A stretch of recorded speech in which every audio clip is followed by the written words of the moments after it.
TDP హయాంలోనే పోలవరం 72% పూర్తయిందని మంత్రి నిమ్మల పేర్కొన్నారు. ఈ 9 నెలల కూటమి పాలనలో పోలవరానికి 5052 కోట్ల అడ్వాన్స్ సాధించామని అన్నారు. జగన్ విధ్వంసంతోనే డైఫ్రమ్ వాల్ ధ్వంసమైందని విమర్శించారు. మధుకాన్ కాంట్రాక్టు రద్దు చేసి పోలవరాన్ని వైఎస్ తొలిసారి విధ్వంసం చేశారు. రివర్స్ టెండరింగ్ పేరుతో జగన్ రెండోసారి విధ్వంసం చేశారని వ్యాఖ్యానించారు మంత్రి నిమ్మల.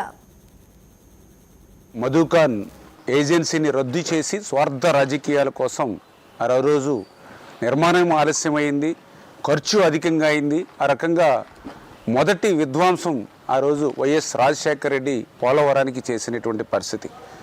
ఆ రోజు 2014, 2019 5 సంవత్సరాల్లో మళ్ళీ చంద్రబాబు నాయుడు గారు ఆ పోలవరం ప్రాజెక్టుని పట్టాలెక్కించి 5 సంవత్సరాల్లో 72% పూర్తి చేసి 2020 కల్లా ప్రభుత్వం కనుక కంటిన్యూ అయ్యి ఉంటే ఆ యొక్క పోలవరం పూర్తి చేసి ఆ గోదావరి వరద జలాలు ఆంధ్రప్రదేశ్ రాష్ట్రం అంతా కూడా ప్రవహించి రాష్ట్రం ఒక కరువు రహిత రాష్ట్రంగా మారేటువంటి పరిస్థితి ఉండేది.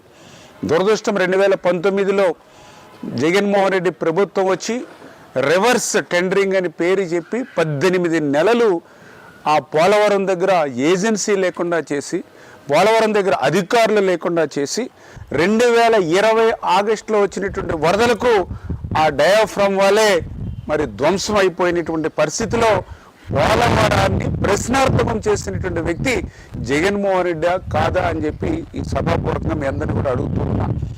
నిన్ననే మాజీ ఇరిగేషన్ శాఖ మంత్రి మాట్లాడుతూ ఉన్నాడు పోలవరం గురించి, చంద్రబాబు నాయుడు గురించి. అసలు మాకు అనిపిస్తూ ఉంది అంటే రావణాసురుడు వచ్చి రాముడు గురించి మాట్లాడినట్లుగా, ఈ రాక్షసులు వచ్చి యజ్ఞాలు యాగాదుల గురించి మాట్లాడినట్లుగా మరి నిన్న పోలవరం గురించి చంద్రబాబు నాయుడు గురించి నిన్న మాజీ ఇరిగేషన్ శాఖ మంత్రి మాట్లాడుతున్నటువంటి పరిస్థితి.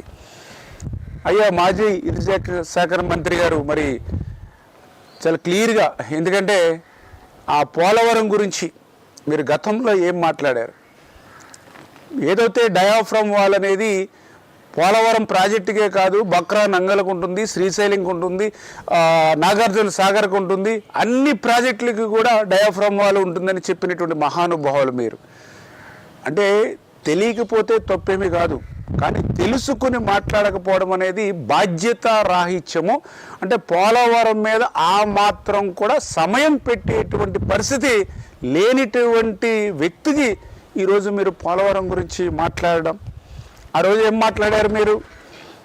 పోలవరం నాకే అర్థం కాలేదు, ఇంకా ఎవ్వరికీ అర్థం కాదు, పోలవరం ఎప్పటికీ పూర్తవుతుందో చెప్పలేమని చెప్పినటువంటి వ్యక్తులు మాజీ ఇరిగేషన్ శాఖ మంత్రి మీరే కదా. ఆ రోజు మీరు